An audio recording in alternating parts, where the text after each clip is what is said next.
Whenever you have an idea, write it down. It doesn't matter when it happens. If it's at night, in the day, while you're at work, it can literally happen at any moment in the day. What's really important is that you capture it as soon as that idea arrives so that you can capture the idea in its purest form. This is why a lot of people tell you to journal in the mornings, because when you wake up, your mind is not burdened by all of your daily tasks, which gives you the clarity you need to tap into your ideas and into creativity. Regardless of what it is, this is why it's always so important to have a handy tool like a phone or a sketchbook to capture your ideas right as soon as they arrive, because ideas come and go and they might never come back. This is something that Elizabeth Gilbert talks about in her book, Big Magic, where she describes ideas as freely flowing through the world, looking for a person that is willing to listen to them and to capture them and translate them into reality. She tells this beautiful story of a poet's encounters with inspiration,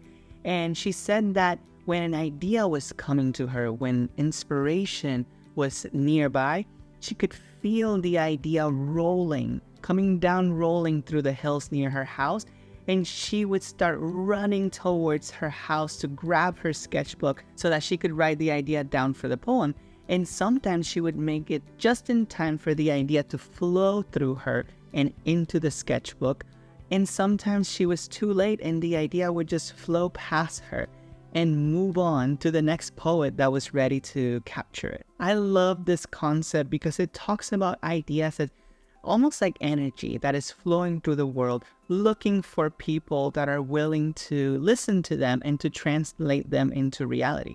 Basically looking for a willing listener like you and me to translate them into reality. I like to think about that energy and the exchange of ideas that we have with it as inspiration. I find it so interesting because sometimes we have these moments where we see someone come up with something and we're like, oh my God, I had that idea. How did they get it? That's my idea. And in Elizabeth Gilbert's world, the reasoning for that is because sometimes we get ideas and we ignore them. And ideas don't hang around forever. And they want to be brought into the world. They want to be captured. They want to be translated. So if an idea is hanging around us for a while and we don't acknowledge them, they will move on, like they did in the story with the poet, to another person that's willing to embrace them. I find the concept of ideas freely flowing through you and a person being the vessel for those ideas is a really freeing concept, because a lot of artists and individuals tend to be tortured by the idea that they as individuals are the source of creativity, which can lead to a lot of mental health issues, because a lot of artists and creative people get stuck thinking that they have to outperform themselves. But if we change our perspective and adopt Elizabeth Gilbert's way of thinking, we can release ourselves from the pressure of coming up with ideas ourselves and just focusing on listening. Listening for inspiration and ideas to arrive and having the right tool to helping us capture it whenever those ideas arrive. Creativity in this way of thinking is not something that we birth from within ourselves, but it's instead a companion working alongside us, guiding us in our journey of embracing our true selves.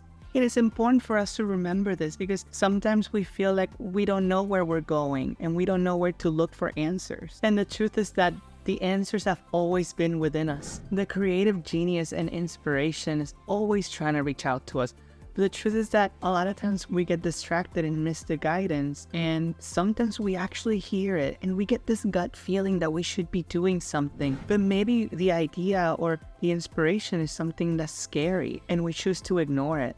And even though deep down in that gut feeling, we know that inspiration and creativity and all these ideas are trying to tell us that that is the path that we are meant to be following. I believe that we always deep down know what it is that we are meant to be doing. It's just that sometimes life distracts us and we lose our connection with ourselves, and our genius, our inspiration, those ideas, whatever you want to call it, are always working to get us back on track, to give us a glimpse into what it is that we were truly meant to be doing, always trying to guide us back to our true path. Because inspiration knows deep down what we all know, that the real scary path is not the fear that comes with pursuing our dreams and our ideas. The scary part, the really scary path, is realizing that you have spent your life being someone you were never meant to be. And the only way to avoid that is by listening and being open to receiving inspiration whenever it strikes, and having a handy tool to help you translate it into reality. And that's it. That's the video. Honestly, this video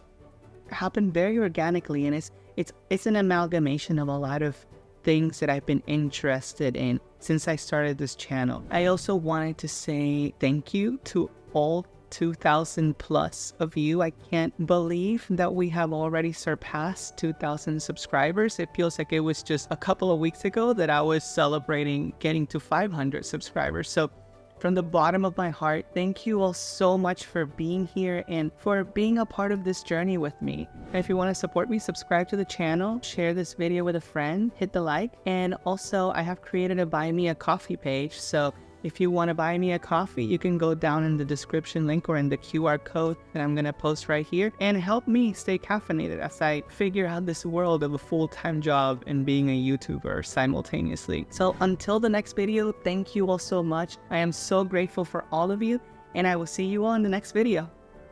Bye.